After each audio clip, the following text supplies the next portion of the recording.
Hey guys, this is Comic Uno, and today I'm doing a review for Arrow Season 2.5, Issue 3. And before I start talking about this issue, just want to give you guys a couple updates. Of course, I have Comic Uno episode 77, and that's show where I review all the comics I read this week in one show, and here are those exclusive comics. We got Cinderella, Issue 2, Captain Marvel, Issue 10, The Weapon X Program, Issue 4, Future's End, Issue 33, World's End, Issue 11, Hobgoblin, Issue 3, Fantastic Four, Issue 14, All New X-Men, Issue 34, Batman Eternal, Issue 37, Scarlet Spiders, Issue 2, Smallville, Issue 1, Guardians of the Galaxy, Issue 22, and Elektra, Issue 9. So if you want to go check out all those reviews, go to Comic Uno, episode 77, which is annotated. But let's talk about Arrow Season 2.5, Issue 3.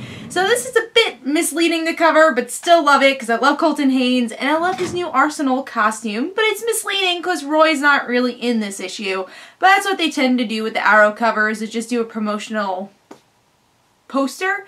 But I kind of wish they just did a promotional poster of someone that was actually in the comic a bit more. Roy is pretty much unconscious throughout this whole issue.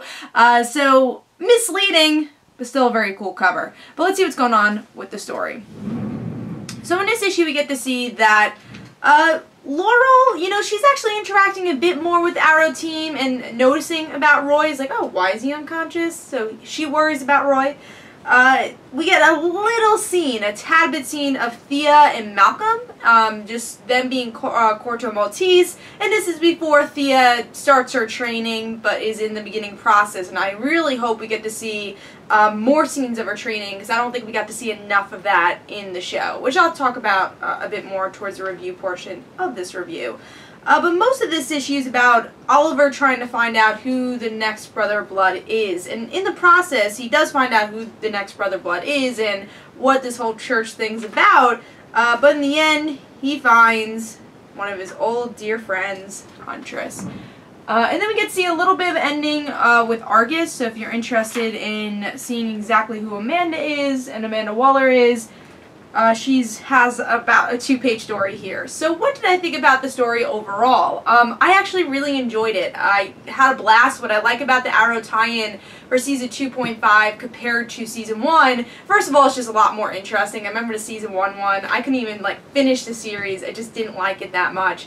I felt like they focused on characters I just didn't care about, and they didn't really build up those one-shot villains like China White at the time, so why would I want to read a story about her? But here, it's really concentrating on the in-between stage of Season 3 and Season 2, which I think there's a lot of story there. It doesn't need to be told, no, because you don't see it on the show, but it's really interesting to see what could be told there. A whole nother story with Brother Blood. Seeing Huntress return. I hear that Black Canary's going to return here, so if you miss Sarah, you might want to read this series to get new stories with her. And I feel like Laurel has more of a place here. She was a lot better in this comic than she usually is in the show, which I still think she's a character that has been improving with every episode of Season 3, and looking forward to seeing her become Black Canary. But I just think her meshing with the Arrow team worked really well here. I'm glad that we have a little Thea. Hopefully we get to see even more of her training, actually learn some archery. That would be really cool if we get to see that, especially gearing up to what happened in the climb.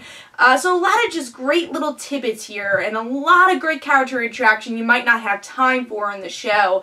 And I think the Brother Blood story arc is very much in the vein of the show. Again, does it have to be told? No, but it's a really fun story. And overall, I really enjoyed this issue. The only thing that was lacking, I think, is the artwork, and why I couldn't get to it for a 4.5-star book. Is because of Oliver, honestly. I think Oliver looks a bit off with his facial hair. Everything else is actually pretty good, but just Oliver, in his face, it doesn't work. I don't know. Every single time I see him, it's like, that's not Oliver. The facial hair just doesn't work.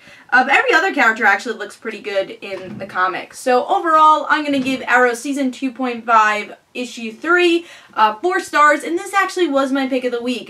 This is the comic I enjoyed most this week, and I definitely think you should be reading Arrow Season 2.5 if you really enjoy the show. I know I'm really enjoying this comic at the moment. So this is my pick of the week. Hope you guys enjoyed. This is Comic Uno. Guys, don't forget to follow me on Twitter for Comic Uno and the Rant Situations. Don't forget to like my Facebook page. Also in the description below, there's links for my comic book, Like Father, Like Daughter. And don't forget to like the Facebook page of Like Father, Like Daughter. I'll see you guys later. Bye.